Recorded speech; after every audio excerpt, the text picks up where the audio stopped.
Arkansas farmers, this is for you.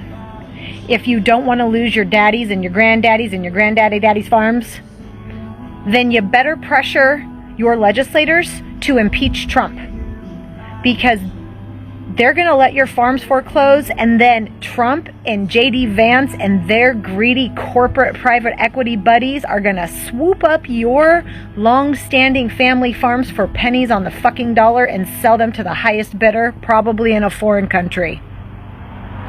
Way to go, America. We can do this. We can do better. You can do better. But it takes Republicans to pressure the Republicans to save us. That's you too. Another day, another group of MAGA supporters are regretting their vote for Donald Trump. In Arkansas, a group of farmers held a town hall to discuss their grievances under the current administration's policies and how it's impacting them. I've never been as worried as I am now about whether or not my kids and grandkids will be able to carry on. The federal government steps in to save them. Farmers have no one to turn to but God. Farmers, in my opinion, it's only my opinion. Who did you vote for president? Mr. Trump. Right? Trump. Mr. Trump. If the election were today, Frank, would you vote for Donald Trump? No way. Couldn't happen. No. We're going to lose 25 or 30% of the farmers in this country if they don't do something. It has to be done, and it's not just here. It's everywhere. If there's no emergency funding this year, there will be 1 out of 3 farmers will file bankruptcy. Guys, like one of the best corn crops that I have ever raised in my life. And because of the tariff, China will not fucking buy it. And they are the only country in the world other than, well, they are the only country in the world. See, as you can see, the more you fuck around, the more you're going to find out. What most amazes me about MAGA is their inability to actually know any of the policies, be educated on what they're voting for, and taking everything that Donald Trump, a known liar, says at face value. The fact that you heard all the pushback and grievances from people who look like me and you said, no, I'm white, this is going to be for white people, white jobs, white farmers, and in fact, Trump is crippling the economy and you're feeling it. So I don't think your prayers and praying together and pleading to Trump is going to change the scenario you're in, because this government caters to oligarchs and those at the top, not you and your farm. And now you're hemorrhaging because you don't have the workers, because ICE is capturing them, and then you also can't produce on your farm because you don't have subsidies anymore. Another day in Trump's America. That's what happens when people who once believed they could handle everything suddenly realizes that they need help from the very community that they were told they could ignore. You know, this is happening across the rural America, where farmers are facing serious economic pressures with rising cost of living, labor shortages, debt. Let me close my windows so that we don't get some interference from outside. Debts, unpredictable weather conditions, and even changing markets. And I'm talking specifically to the Arkansas, where Arkansas farmers are feeling that pressure deeply. But this story, you know, is bigger than the Arkansas farmers, because it raises some uncomfortable question. What happens when American rural communities discover that the survival of one community can be connected to the survival of another community? And why are some people now looking towards the Black Americans, maybe for cooperation, for labor, for business, and even for community support? They thought that once the illegal immigrants are deported back to their countries, Black Americans, the jobless Black Americans, will take those positions or will come and rescue them. But Black Americans have jobs. These people are employed. These people have careers, you know. These people are businessmen and women. So it is not obvious that once the illegal immigrants left or leave America, the Black Americans or the descendants of the enslaved Black Americans will automatically fill those positions. I'm an Arkansan living in California, and I have a message for the Arkansas farmers. So if you can like and share and all of the things to help get this message to them, that would be awesome. Okay, farmers, pull up a chair. I've got cornbread, I've got milk. We need to have a talk. I'm gonna help you save your farm. I'm gonna tell you exactly what you need to do. But first, We have to talk about this. You see, I was raised in White County, right beside you guys. I know Woodruff County. I know it really, really well. I was educated in public schools in White County, and I'm super proud of that too. But let me tell you, if I had gotten myself into the pickle that you guys have gotten yourselves into, my grandparents would have sat me down at the kitchen table and wanted to know, how on earth did we get here? And then we would have to have devised a plan to make sure that we never get into this predicament again. And so before I tell you how to fix this problem and what your chances are of making it through, let's have that conversation, okay? So months ago, the Trump administration announced some of the biggest immigration enforcement raids in American history. And California farmers were screaming from the rooftops that 60 to 70% of the nation's fruit and vegetables are grown here, and those crops are going to rot in the fields with no one to pick them. And you said, let them rot. Over the past 2 decades, we've been warned by scientists that the climate crisis would create bigger and stronger natural disasters than we had ever seen before. And you said, let them burn. When the Trump administration appointed a billionaire to pull the American purse strings and cut U.S. foreign aid dramatically, we were screaming from the rooftops that people here in this country and people abroad were going to go hungry. And you said, let them starve. And now, the repercussions of these policies are beginning to be felt. And as always, it's felt first and hardest by poor people. And now we see you on national news praying and begging the Trump administration for a bailout. But friend, they've cut all of the programs that were put in place to bail you out. I don't know how to be any more clear. But as an Arkansan, as someone that loves the state of Arkansas and the people of Arkansas, I have to tell you, these politicians are not your friend. They don't care about you. They've never cared about you. They've never cared about us. The Huckabees don't care about us. The Clintons didn't care about us. The Bushes, Obama, Biden, and least of all, Trump. When it comes right down to it, they're gonna say, let it rot. Let it burn. Let them starve. I think that you have one chance to fix this and maybe save your farms. And we all need to be really clear. You've got nothing left to lose. It's all about to be gone to the highest corporate bidder, no less. So if you want to fix it, here's how we start. First of all, you need to go find those bootstraps that you're always talking about and lace those bitches up because you're going to need them. You're going to need them.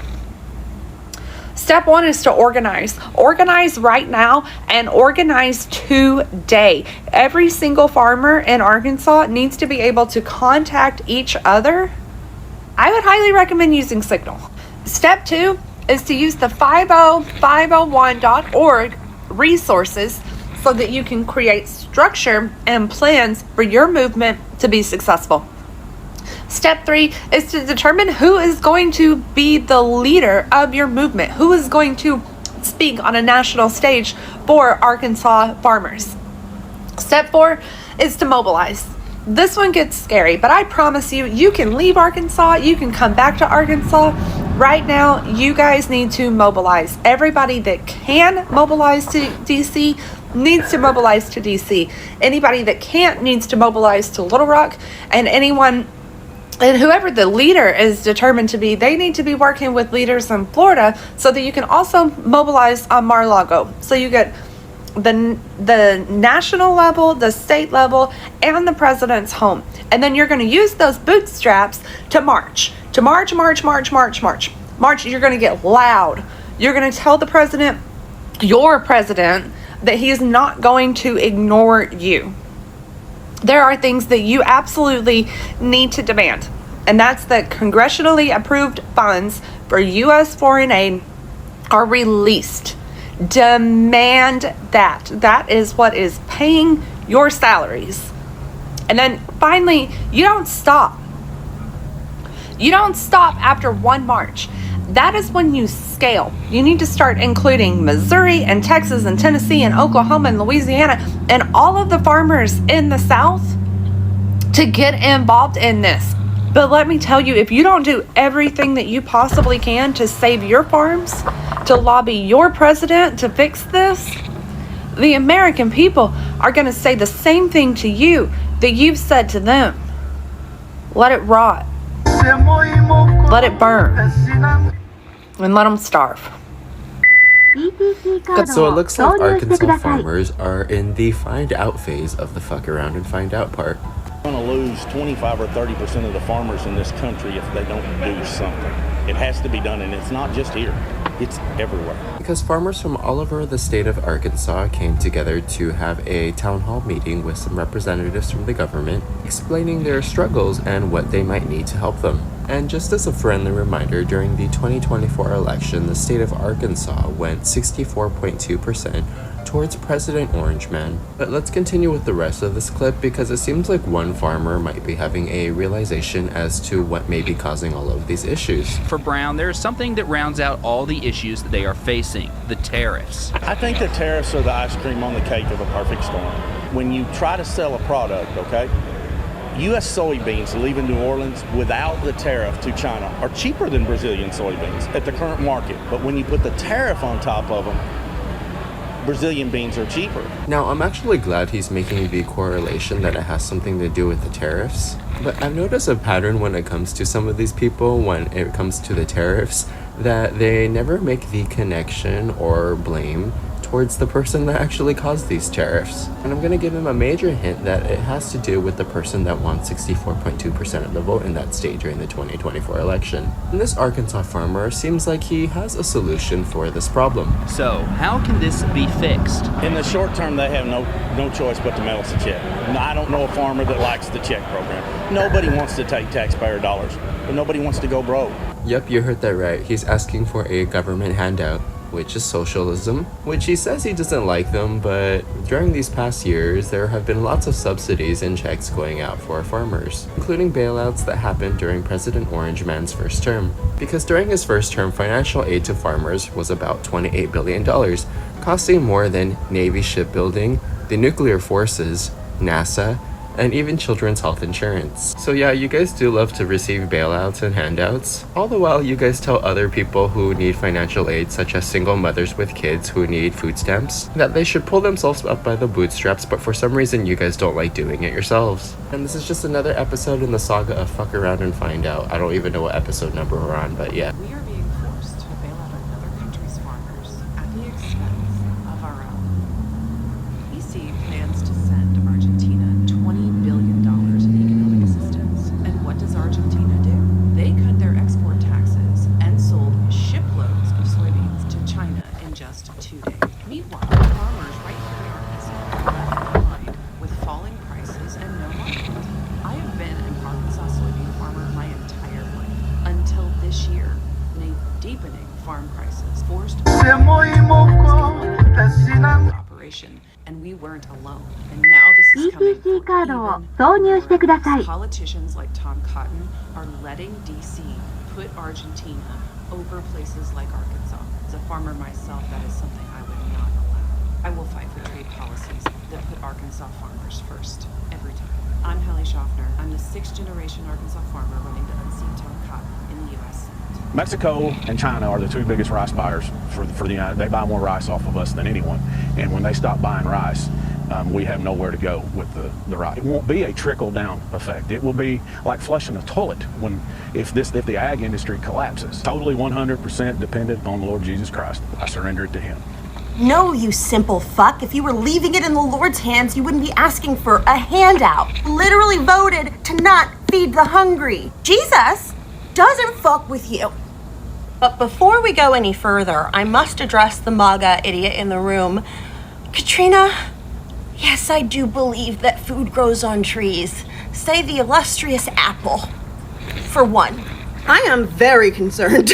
Katrina, the brilliant horticulturist, made this comment because I said, does money grow on trees? In response to the Nebraska farmers who are begging for a check. The American taxpayers bailed them out the last time that freak was in office, and we don't want to do it again. They should have planned better. They should find those bootstraps and pull them real hard. And how are the Americans going to eat? These are cash crops we're talking about.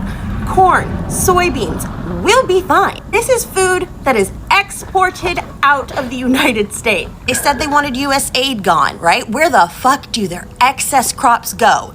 To feed the hungry via U.S. aid. They made themselves redundant. They are so stupid. This is what being a hateful fuck does. They need to learn a lesson. They can't get bailed out every time they fuck up. AB farming just isn't for you. If you can't survive without government assistance, like the welfare queens that you are, perhaps this is the wrong line of work for you. For generations, farming has been one of the foundations of the Arkansas economy. But farming today is not the same business as it was those decades ago, because there is fuel cost, equipments become very expensive, fertilizers cost fluctuate every now and then, and weather also is not reliable. You know, today is good, tomorrow is bad.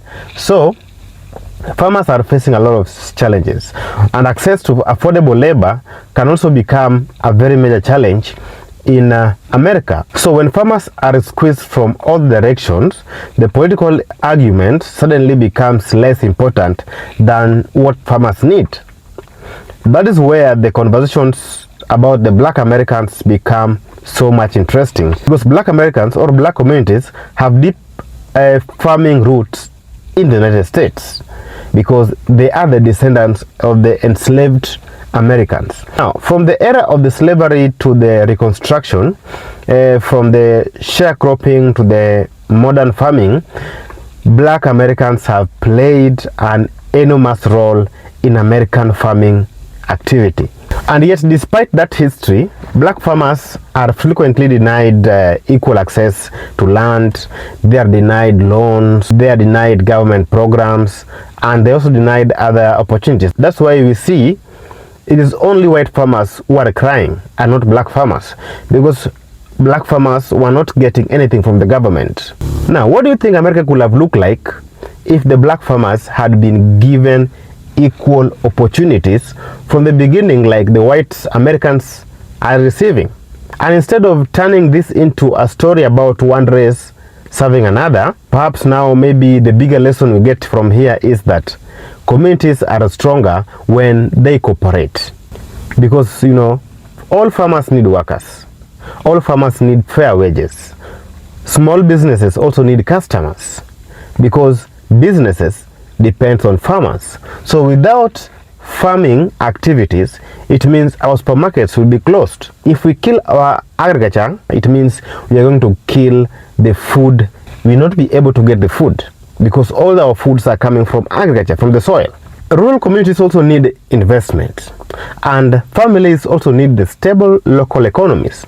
That is why the idea of communities helping one another is more powerful than the political divisions we constantly see online. Now, here's the truth, my people. Some people who spent years treating racial politics like a competitive are now discovering that economic reality does not care about the political slogans. And when farm need the workers, someone has to step in to do the work. And when communities need businesses, someone has to invest. And when rural Americans struggle, everybody eventually must feel the consequences. And that is where the Black entrepreneurship, Black farming, and the Black-owned businesses can become part of the solution.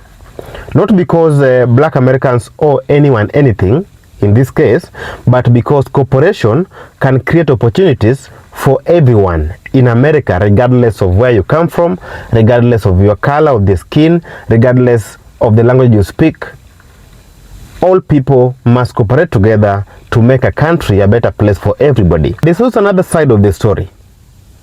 Black farmers themselves have faced enormous challenges in America.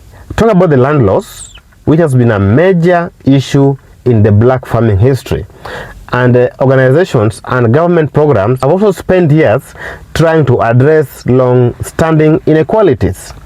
So instead of asking why should black Americans help these farmers, my people, maybe America should now ask itself, why didn't America build a system where every farmer, whether black, white, Latino, Asia, or even Native America, had a fair opportunity to succeed? That should be the real conversation, because economic hardship does not ask what the political party you support. It does not even ask whether you are a MAGA or progressive. It does not even ask whether you are black or you are white, because a struggling economy affects everybody. And when communities stop fighting each other long enough to recognize their shared interest, something powerful can happen, because they can build partnership, they can create businesses, they can support local farmers, they can hire locally, they can invest in the rural communities, and they can stop allowing politicians to convince ordinary people that their neighbors are their enemy. And that is what politicians have been using, that rhetoric, to divide and conquer, to divide and rule. Now, imagine black entrepreneurs investing in the rural America. Imagine farmers partnering with the black-owned businesses and the black farmers. Imagine farming training programs open doors to young people from every background, from the black community, from the white community. Imagine communities competing less over who deserves success and working together to create more of it. That is much more powerful story than simply maybe saying that one group is saving another group. And this could have not even affected America. You know, America has spent decades dividing people by race, dividing people by politics, dividing people by geography and even class.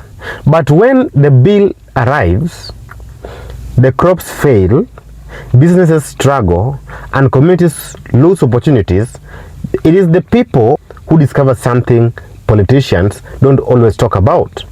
They discover that people are more connected than they could think. So guys, if you enjoyed this video, if you love this conversation, please subscribe, like the video and share.